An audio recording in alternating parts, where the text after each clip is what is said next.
দেশের বিভিন্ন স্থানের সভা সমাবেশ ও মানববন্ধনের খবরাখবর জানাচ্ছেন নাদিরা সুলতানা।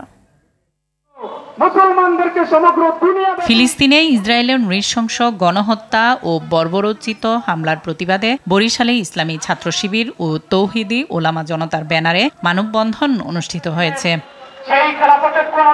নারীর প্রতি সহিংসতা, আইনশৃঙ্খলা পরিস্থিতির অবনতি ও বিচারহীনতার প্রতিবাদে শেরপুরে মানববন্ধন করেছে জাতীয়তাবাদী ওলামা দল। নরসিংদীর রায়পুরায় গৃহবধূকে ধর্ষণ ও হত্যার হুমকির প্রতিবাদে মানববন্ধন করেছেন সর্বস্তরের মানুষ। পিরোজপুরের সরকারি উচ্চ বিদ্যালয়ের নতুন একাডেমিক ভবন মূল ক্যাম্পাসে রাখার দাবিতে মানববন্ধন করেছে শিক্ষার্থীরা। লক্ষ্মীপুর সদর হাসপাতালের নতুন ভবনের কার্যক্রম শুরুর দাবিতে মানববন্ধন করেছে জামাতে ইসলামী।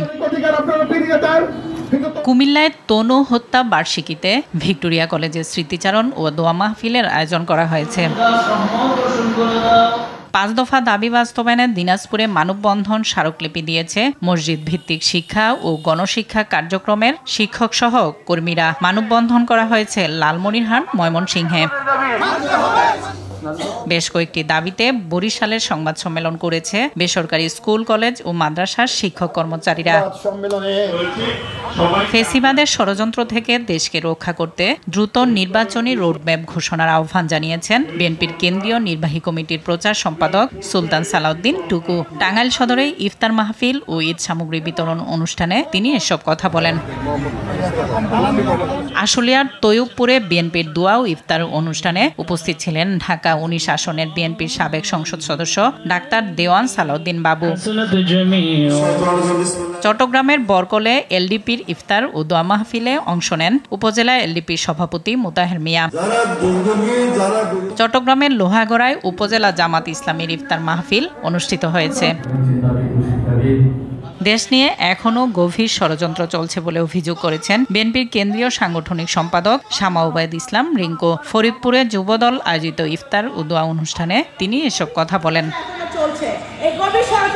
লাল সবুজ উন্নয়ন সংঘ জাহাঙ্গীরনগর বিশ্ববিদ্যালয় শাখার উদ্যোগে সুবিধাবঞ্চিত শিশুদের ঈদের নতুন জামা উপহার দেয়া হয়েছে। নেত্রকোনায় উলামা মাশায়েখ, এতিম, পেশাজীবী এবং রাজনীতিবিদদের সম্মানে বিএনপির কেন্দ্রীয় নেতার উদ্যোগে দোয়া ও ইফতার মাহফিল অনুষ্ঠিত হয়েছে। নোয়াখালীতে শিক্ষাবিদ, রাজনীতিবিদ ও ব্যবসায়ীদের সম্মানে ইসলামী আন্দোলনের আলোচনা সভায় ইফতার মাহফিল অনুষ্ঠিত হলো। সাভারে ব্যবসায়ীর বাড়িতে হামলা ও ভাঙচুরের অভিযোগে ভূমিদস্যুদের বিরুদ্ধে সংবাদ সম্মেলন করেছেন ব্যবসায়ী শাহাদাত হোসেন। এই জমিটা বিক্রি করার জন্য চেষ্টা করতেছি। শরীয়তপুর জেলা যুবদলের উদ্যোগে ইফতার মাহফিল অনুষ্ঠিত হয়েছে। মহান স্বাধীনতা দিবস উপলক্ষে শরীয়তপুরে প্রীতি ফুটবল প্রতিযোগিতা অনুষ্ঠিত হয়েছে। জেলা পরিষদ ও শরীয়তপুর পৌরসভা দল এতে অংশ নেয়। নাদিরা সুলতানা, RTV।